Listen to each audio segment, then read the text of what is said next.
En el año 47 después de Cristo, el emperador Claudio lidera una formidable campaña para la conquista de Britania. Es el primer intento desde la época de Julio César, 100 años atrás. Enardecidos por ritos sanguinarios y liderados por un carismático guerrero, los habitantes de la isla hostigan a los ejércitos romanos mediante la guerra de guerrillas. Casi 40 años después, en 84 después de Cristo, el emperador Domiciano se enfrenta a los bárbaros en las fronteras y a la traición en el Senado, hasta que una conspiración cambia la historia de Roma y el emperador Trajano termina lo que Domiciano había empezado.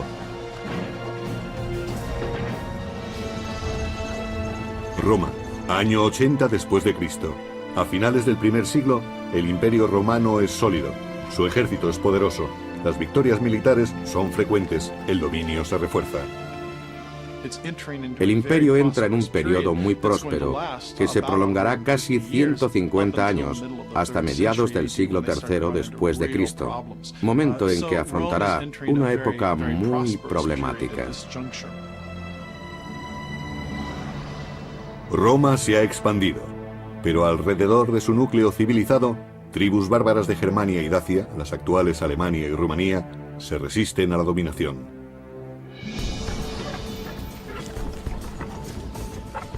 Los más problemáticos son los dacios. Su rey, Decébalo, se dedica a atentar a las tribus vecinas con esclavos y oro, a cambio de aliarse a él contra Roma.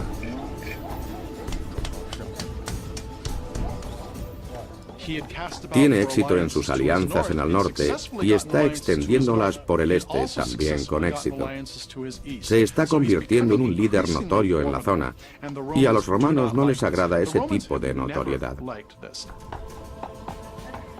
El rey Decébalo consigue arruinar la estrategia romana de mantener divididas a las diferentes tribus bárbaras.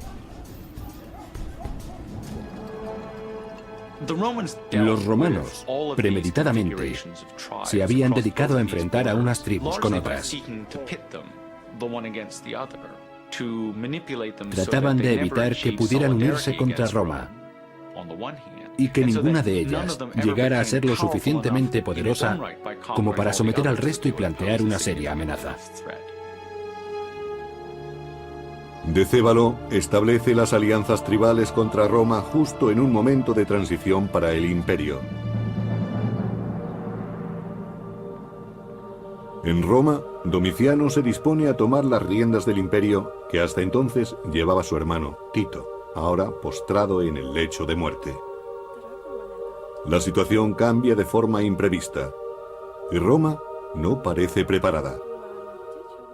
La rivalidad entre Tito y Domiciano era evidente. Tito muere enfermo de peste en el año 81 después de Cristo, aunque surgieron rumores sobre un posible envenenamiento. Tito, que goza del favor del pueblo, solo ha gobernado durante 2 años que se han hecho muy largos para Domiciano, como relata el cronista del siglo II, Suetonio. Domiciano no perdía ocasión de declarar que su hermano y él deberían de haber gobernado Roma juntos, pero a su padre nunca le pareció buena idea. Cuando Tito se vio asaltado por una grave enfermedad, Domiciano ordenó que no se le asistiera, incluso cuando exhalaba su último aliento.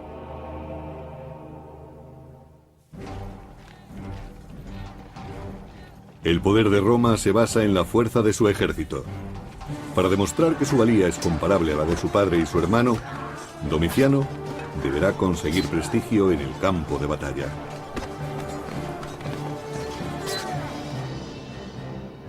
En el año 83 después de Cristo, se adentra en Germania a la cabeza de sus tropas.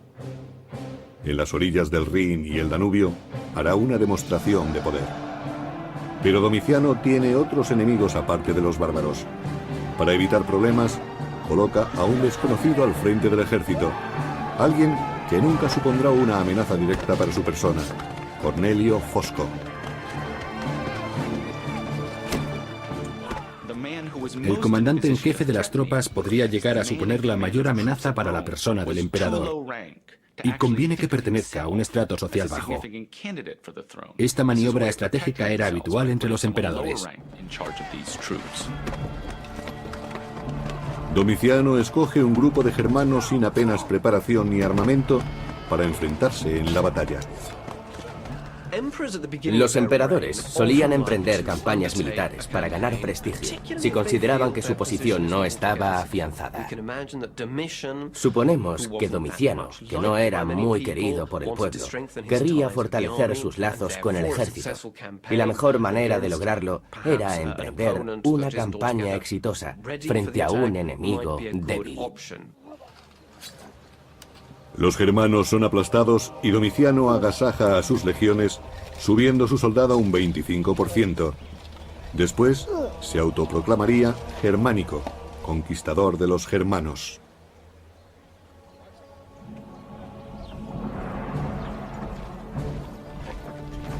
Por aquel entonces, un joven militar llamado Trajano gana cierta reputación en la frontera del Rin, haciendo respetar su autoridad sin recurrir a la fuerza. Es un hombre ambicioso y paciente.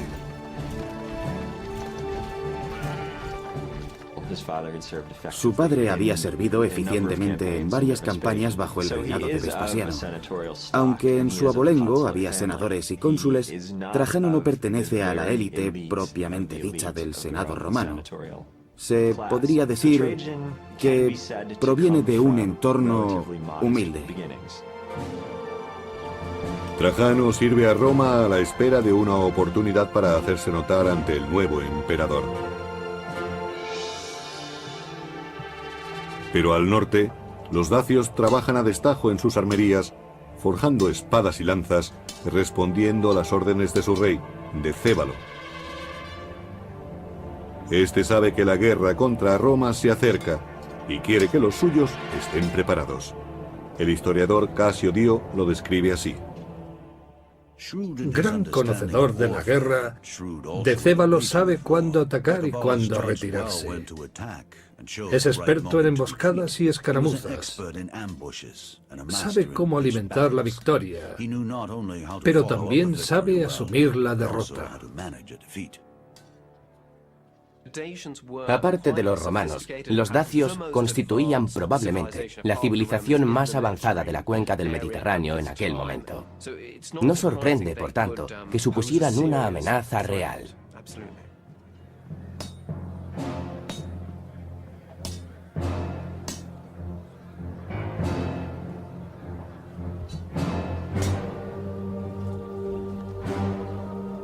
Los dacios se reúnen en torno al hechicero, que purifica las herramientas para practicar un ritual en el que su dios más sagrado, Zalmoxis, les revelará el futuro. El historiador del siglo V a.C., Heródoto, explica: Una vez cada 5 años escogen por votación a uno de entre los suyos y lo envían como emisario ante Zalmoxis, exponiéndole sus necesidades.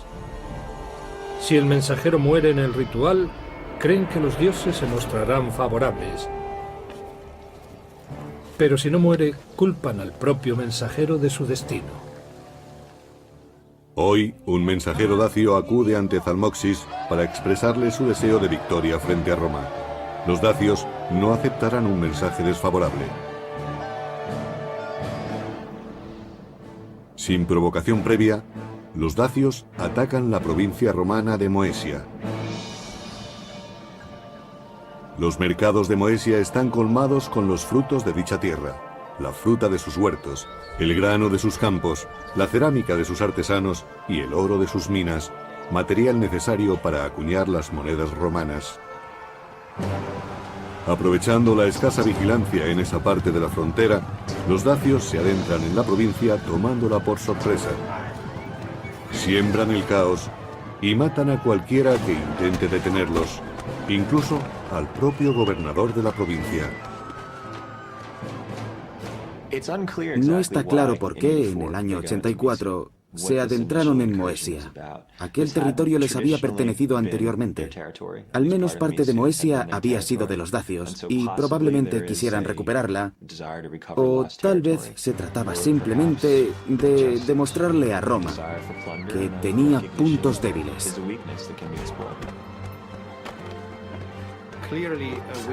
Llevar la guerra a la orilla opuesta del Danubio era una manera de prosperar para un guerrero, y Decébalo había ascendido al poder así.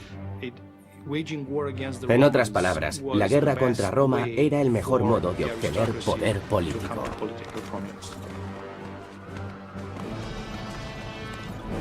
Cuando la frontera se ve atacada, el inexperto emperador reúne a sus tropas contra la amenaza bárbara.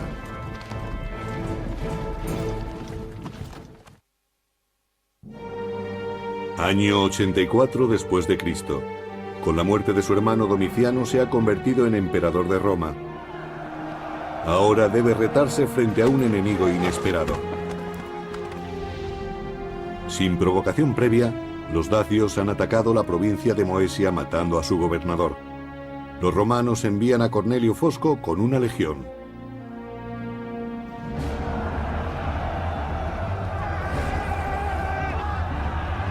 Los dacios llegan por todas partes.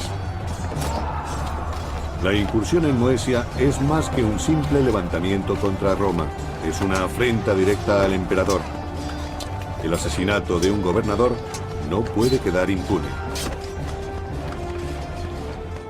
Lo que hace es poner a Cornelio Fosco al gobierno de la provincia, esperando que domine la situación. Pero a Fosco parece que le gusta tomar riesgos absolutamente innecesarios. Domiciano también se arriesga al nombrar a un hombre que no pertenece a la clase senatorial.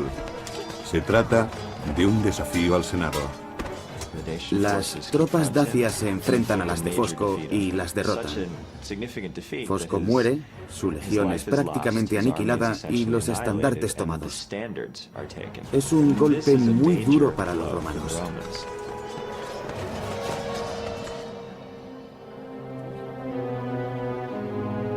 Roma paga la inexperiencia de Domiciano con la sangre de sus legionarios. La guerra alcanza a la propia capital.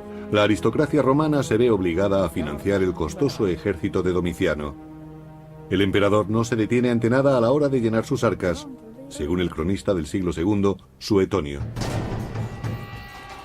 Arruinado económicamente por el coste de las obras y los espectáculos y por el incremento de las soldadas, Domiciano se dedica a robar sin pudor. Se ampara en cualquier argucia legal para apoderarse de las propiedades de vivos y muertos. De esta manera se convierte en causa de terror y odio ante los ojos de todos. Todos salvo el ejército, cuya lealtad ha comprado. Con un nuevo general en el lugar de Fosco, el emperador Domiciano despliega a sus soldados más allá de las fronteras, en Tapae, Dacia. El emperador debe derrotar a Decébalo y recuperar el honor perdido. Depende de sus tropas auxiliares, mercenarios extranjeros al servicio de Roma. Roma tiene que hacer algo. No se trata únicamente de haber perdido 2 gobernadores, es una cuestión de prestigio. No se pueden consentir este tipo de escaramuzas, aunque la muerte de 2 gobernadores sea algo más que una simple escaramuza. Hay que responder a Decébalo de alguna forma.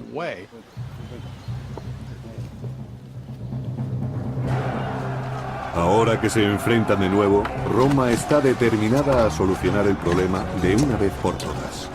Los dacios son terribles guerreros, pero el ejército romano, acompañado de tropas auxiliares formadas por aliados bárbaros, no piensa retroceder.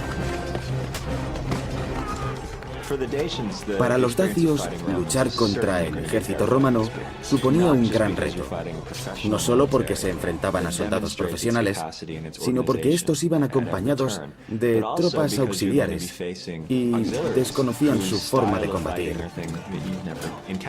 Nunca antes se habían enfrentado a esas gentes, no sabían qué aspecto tenían, no sabían cómo luchaban. Podía resultar terrible. Tras el combate, Decébalo y sus hombres se ven superados y se retiran. Pero las circunstancias no permiten que Domiciano pueda aprovechar su ventaja sobre los dacios. Mientras que Domiciano se enfrenta a Decébalo y los dacios, el gobernador de una provincia germana decide rebelarse.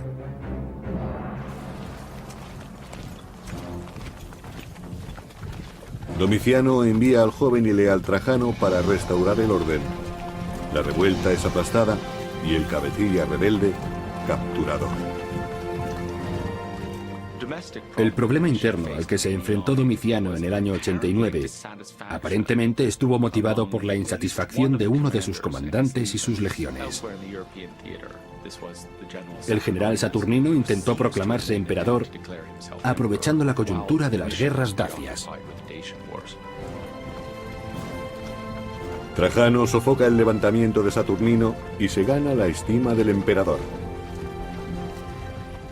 Como recompensa, Domiciano le nombra cónsul en el año 91 y al parecer le concede el gobierno de 2 puestos militares en la frontera, lo cual conlleva una enorme responsabilidad.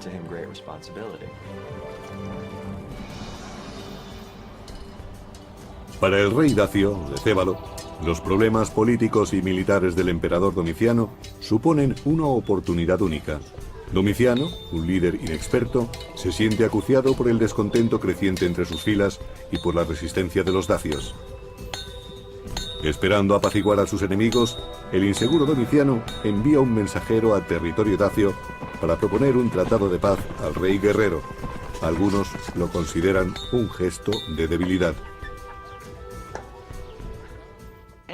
Siempre que un líder negocia con el enemigo algo distinto a su rendición incondicional, queda expuesto a las críticas internas, a ser acusado de cobardía. Es algo similar a las críticas emitidas en nuestros días contra George Bush por dejar que Saddam Hussein permaneciera en el poder tras la Primera Guerra del Golfo.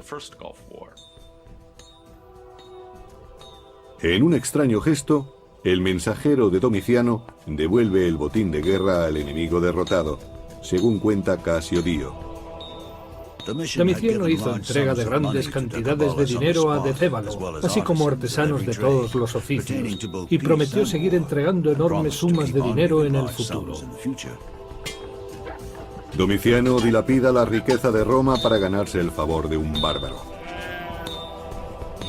Propone un trato muy desfavorable, que incluso le obliga a pagar tributo a los dacios, lo cual le desacredita entre los ciudadanos romanos. Además, se compromete a enviar personal cualificado de distintos ramos, lo que acabará favoreciendo la insurgencia dacia. En el año 89, el emperador Domiciano emprende otra acción grotesca: enfrentarse a 2 pueblos bárbaros más allá del Danubio, con el fin de exhibir su poder.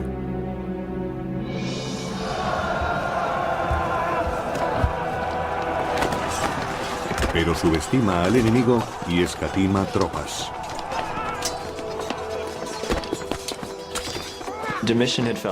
Domiciano consideraba que estas tribus no le habían mostrado su apoyo en la campaña dacia y ordena un ataque punitivo contra 2 tribus, augurando una operación rápida y fácil. Roma sufre una humillante derrota. Domiciano se expone a la difamación. Además de pagar tributo a Decébalo, hay rumores de que ha falseado victorias en Germania.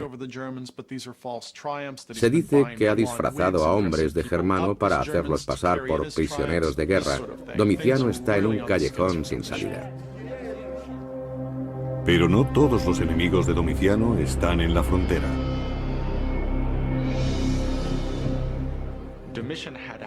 Domiciano tenía por costumbre eliminar a sus rivales políticos y en momentos de crisis destapaba supuestas conspiraciones en el Senado y practicaba purgas entre los senadores. En el año 93, Domiciano se autoproclama Dominus et Deus, Dios y Señor. Se ha convertido en un ser impredecible, vengativo y peligroso. Sus allegados vivían bajo una amenaza constante. Sospechaba que alguien lo asesinaría si él no lo hacía antes.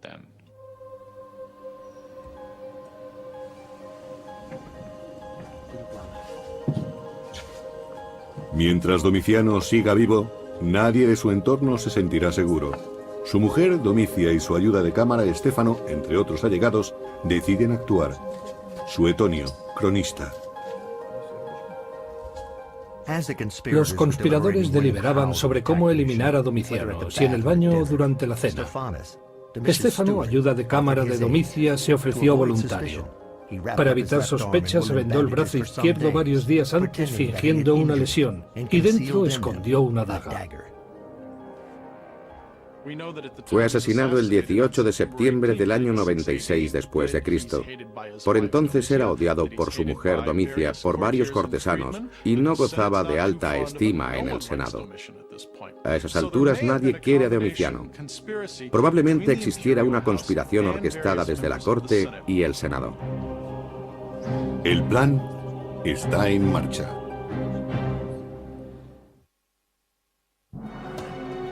Considerando que no ha de responder ante nadie, el emperador Domiciano se ha ganado el odio de todos. Ha soliviantado a los aliados de Roma y ha dilapidado su riqueza creándose enemigos.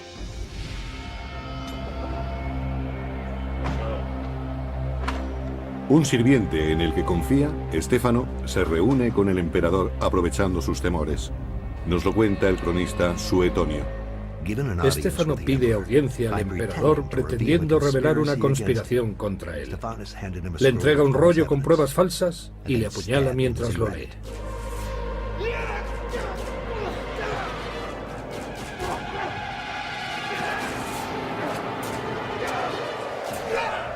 Los guardias escuchan el alboroto y corren hacia los aposentos. Ya es demasiado tarde, aunque atrapan a Estéfano. Domiciano solo tiene 45 años cuando es asesinado. Su mandato ha durado 15 años. El asesinato de Domiciano es la culminación de un plan urdido, al menos al principio, en su propia casa. Es asesinado en sus estancias privadas. Parece un caso de fácil resolución, pero hay razones para pensar que hubo más partes interesadas.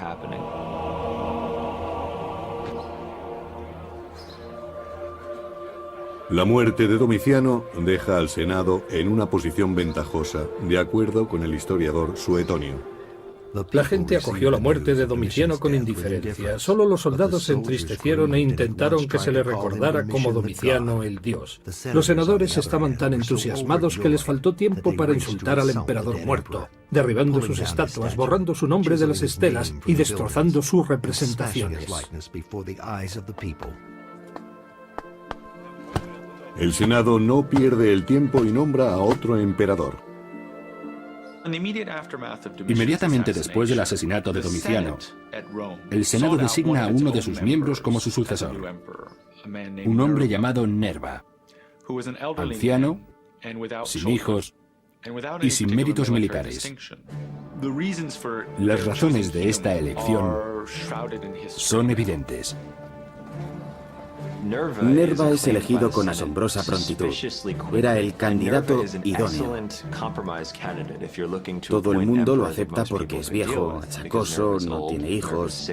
En suma, se trata de un emperador de transición y así el Senado se puede conceder una prórroga. Nerva es consciente de que su nombramiento es temporal y actúa rápido. Antes de verse forzado a abdicar o incluso a ser asesinado por su falta de autoridad, pone junto a sí a un hombre que le complemente, alguien con las cualidades que a él le faltan, y le conceda el respeto del ejército. En tan solo un año, Nerva adopta al general Trajano como heredero y le nombra coemperador. La historia no ha desvelado todavía si Trajano formó parte de la conspiración contra Domiciano.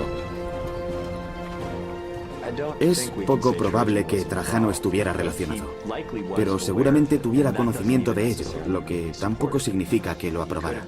Quizá lo supiera, pero aceptara que se trataba de una circunstancia que no podía cambiar y la asumía como tal.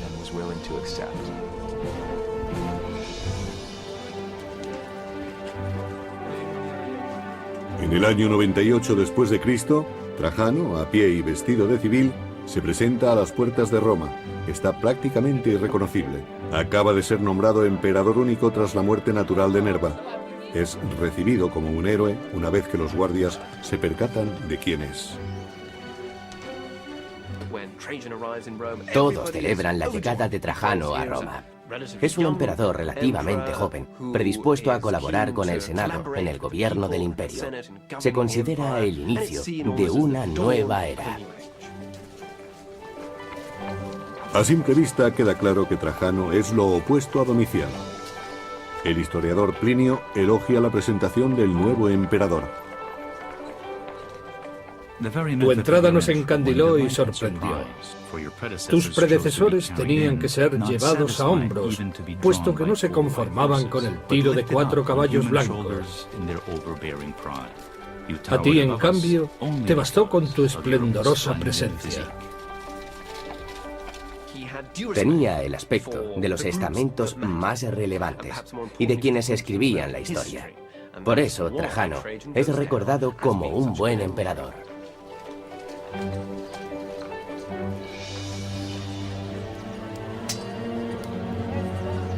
Trajano hereda una Roma humillada y un costoso tratado de paz con los dacios.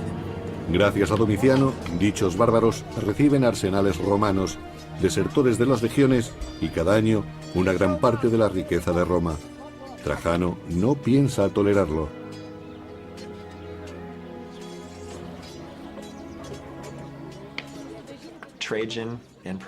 Trajano consideraba el tratado de Domiciano con los dacios como un ultraje, como una mancha para Roma. Y estaba decidido a hacer algo al respecto y a solucionar el problema.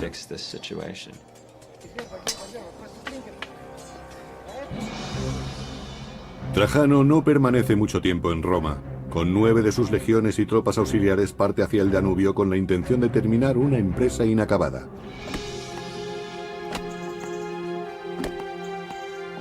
Consolida la presencia de Roma en la frontera y se prepara para una larga contienda a lo largo del Danubio. Antes de enfrentarse a los dacios, debe crear una infraestructura de apoyo a sus tropas. Solo entonces, de acuerdo con el historiador Casio Dio, estará preparado para reparar el daño causado por Domiciano y para devolverle a Roma el prestigio perdido. Repasó sus acciones del pasado y se lamentó por la cantidad de dinero que recibían anualmente, y observó que su poder y su orgullo no paraban de crecer. Pero Trajano no solo buscaba venganza. Varios motivos llevaron a Trajano en busca de Decébalo: la venganza y el honor patrio. Quizá también la necesidad de todo nuevo emperador por ganar prestigio y autoridad para afianzar su posición. Supongo que fue un poco de todo. La campaña requiere un esfuerzo enorme. Trajano dedica todo un año a construir fuertes, carreteras y puentes. Era una zona de difícil acceso para los romanos, y había que realizar muchas obras de ingeniería, simplemente para cruzar el Danubio, de orillas muy accidentadas. En el año 101 después de Cristo, Trajano está preparado. El prestigio militar de Trajano le precede, y Decébalo pretende que no saque partido de ello. Para evitar que el tesoro dacio caiga en manos romanas, decide enterrarlo en un lugar tan solo conocido por él y por su hombre de confianza, Bicilis. Dacia era una región bastante rica, por tanto muy tentadora para Roma. Los recursos naturales de la zona hacían que la campaña, si no resultaba provechosa, al menos pudiera mantenerse por sí sola. Y si consideramos que Trajano tenía grandes ambiciones de conquista y también grandes ambiciones personales, es lógico que se fijara en Dacia.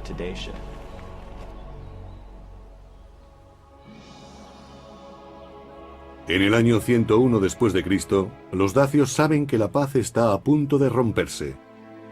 Muchos deciden huir.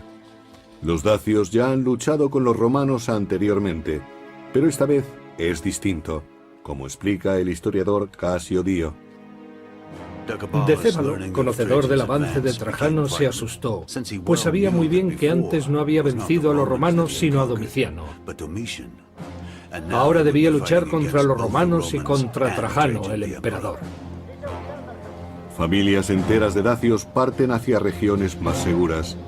Saben que esta vez no habrá negociaciones. Trajano solía viajar con sus tropas y compartir algunas de sus dificultades. Eso hacía que Trajano fuese apreciado por sus soldados y que él valorara el esfuerzo de estos mientras hacían frente a dichas dificultades. Las tropas romanas avanzan camino de Dacia. El nuevo emperador romano ha reconciliado al Senado con el ejército. Busca gloria para Roma y prestigio personal enfrentándose a los dacios en Tapae. Año 101 después de Cristo. El rey dacio Decébalo conoce las técnicas de combate romanas y también sabe aliarse con los enemigos de Roma. Decébalo trató de establecer alianzas no solo con pueblos extranjeros, sino también entre los nobles dacios, y creó una fuerza de combate magnífica, aunque no tan sofisticada como la de los romanos. En cualquier caso, estaban organizados y tenían capacidad para vencer puntualmente a los romanos. No hay que olvidarlo. Pero no es suficiente y Decébalo lo sabe. Vacilante, envía incluso una propuesta de paz a Trajano. Este la rechaza. El emperador solo piensa en la victoria, cueste lo que cueste, según Casio Dio. Trajano se enfrentó al enemigo, mató a muchos de ellos y vio a muchos heridos entre los suyos. Y cuando las vendas escasearon, se dice que redujo su propia ropa a tiras para hacer más.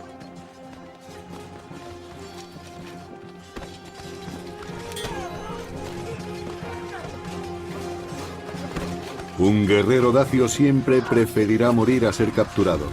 Tratan a los prisioneros con extrema crueldad. Son entregados a las mujeres dacias para ser humillados, torturados y finalmente asesinados.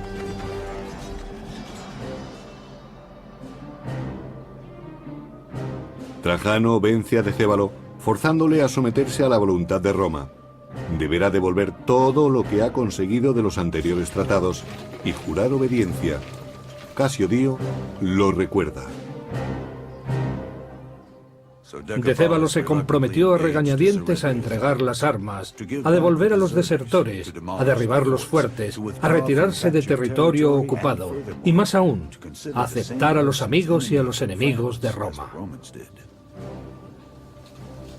Tras su victoria, Trajano ha convertido un fiero adversario en aliado y puede volver a Roma con orgullo.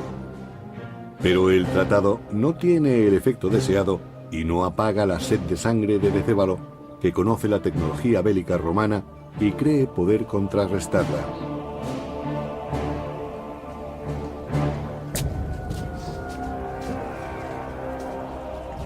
Los dacios no se resignan.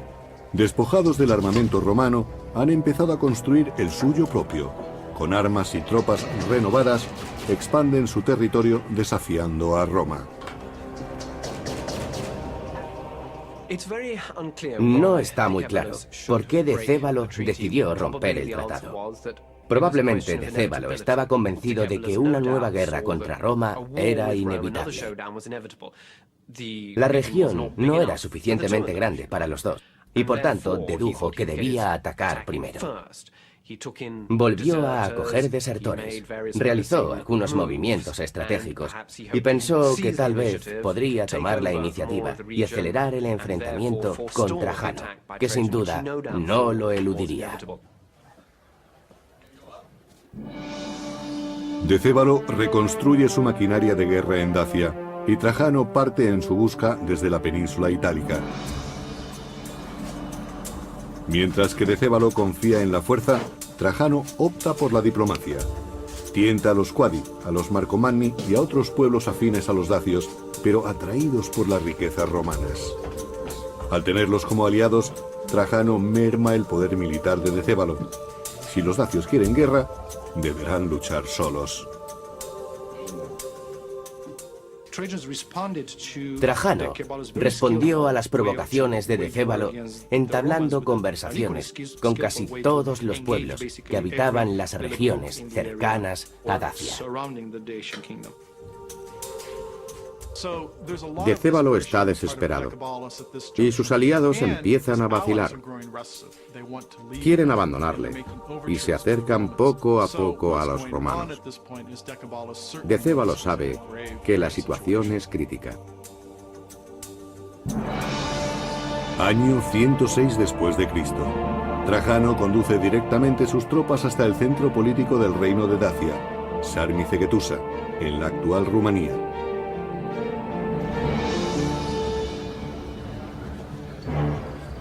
En el interior de la ciudad fortificada, los dacios se preparan para el sitio.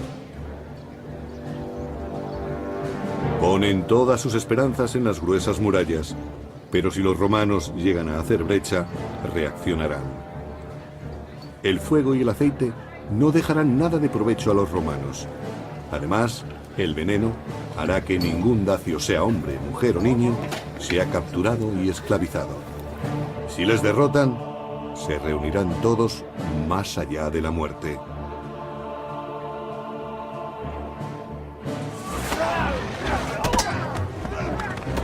En el camino hacia la capital dacia, Trajano acomete numerosos enfrentamientos.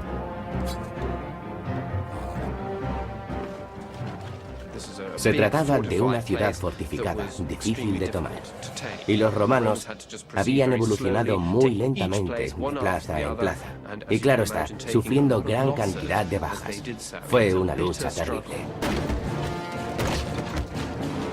Una puerta impenetrable se opone a la voluntad de Trajano. Año 106 después de Cristo. Durante más de 2 décadas, los hostiles dacios han atormentado a Roma. Ahora vuelven a romper su tratado. El emperador moviliza a las tropas para tomar su plaza fuerte.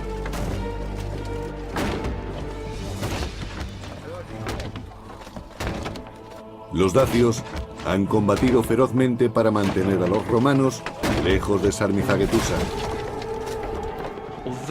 Aunque el armamento de los dacios no fuera tan sofisticado, combatían en su tierra y ocupaban posiciones estratégicas.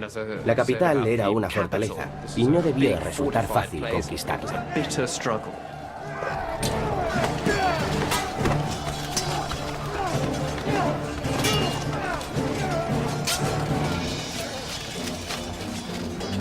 Parte de las tropas romanas logra traspasar la muralla. Pero los dacios prefieren la muerte a la derrota. Se han envenenado y han incendiado la ciudad. Decébalo, rodeado por soldados romanos, no se dejará coger con vida. Su ayudante, Vicilis, en cambio, suplica por su vida y es capturado. Pero el mejor premio para los soldados de Trajano es la cabeza de Decébalo. Más tarde, la mostrarán en su victorioso desfile por las calles de Roma. Era el primer éxito militar de un emperador desde los días de Augusto y Julio César. Le situaba, por tanto, en un lugar privilegiado.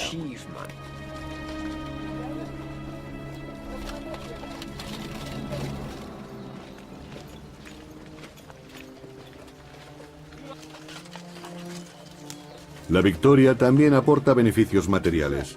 Vicilis conduce a los soldados romanos hasta el tesoro del rey.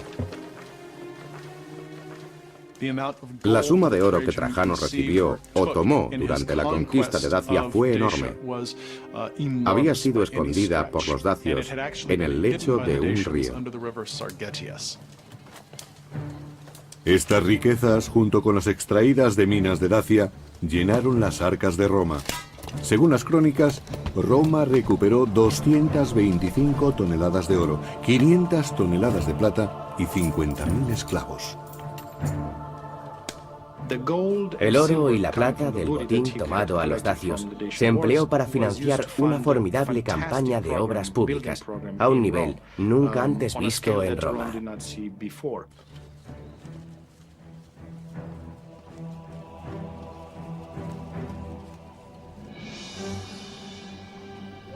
El expolio aporta a Trajano los fondos necesarios para construir un nuevo foro en Roma, el mayor jamás construido. Aunque solo se ha conservado hasta hoy la columna central, debió ser majestuoso. Esta impresionante pieza llamada Columna de Trajano ofrece una representación gráfica de las guerras dacias que devolvieron a Roma su gloria. La columna de Trajano mide 30 metros de altura y muestra 155 escenas de la guerra contra los dacios. Por supuesto, no se trata de una recopilación pormenorizada. Son las escenas más representativas. Podemos ver representados a distintos pueblos bárbaros. Pero lo más significativo es el triunfal avance de los romanos y sus dos grandes victorias bélicas. La columna es un monumento propagandístico. Primero, es una gran obra de ingeniería y, por otra parte, es un símbolo del poder militar que Trajano devolvió a Roma. El inmenso botín de guerra y el triunfo en la batalla alimentarán las ansias de poder de Trajano. Su época está marcada por las conquistas y una década después de las guerras dacias emprende una ambiciosa campaña en Partia, en lo que hoy es Irak.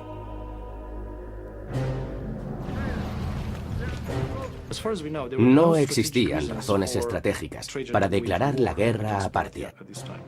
Fue la actitud de Trajano y la de sus consejeros, sedientos de conquistas, la que llevó a la guerra con Partia. Trajano disfruta del éxito antes de obtenerlo, pero ha subestimado a su enemigo. Los partos se dispersaban ante los ataques de la colosal máquina militar romana, anulando su estrategia de guerra abierta. De esa forma los mantuvieron en alerta durante todo un año. Los destacamentos romanos caían en las trampas constantes del enemigo. Se podría comparar con la guerra de Irak. La máquina militar estadounidense se topó con levantamientos por todas partes. Trajano, viejo y enfermo, se ve a sí mismo como el nuevo Alejandro, conquistador del mundo. Pero en el año 117 parece evidente que no cumplirá sus sueños. Sus planes han llevado a Roma al límite.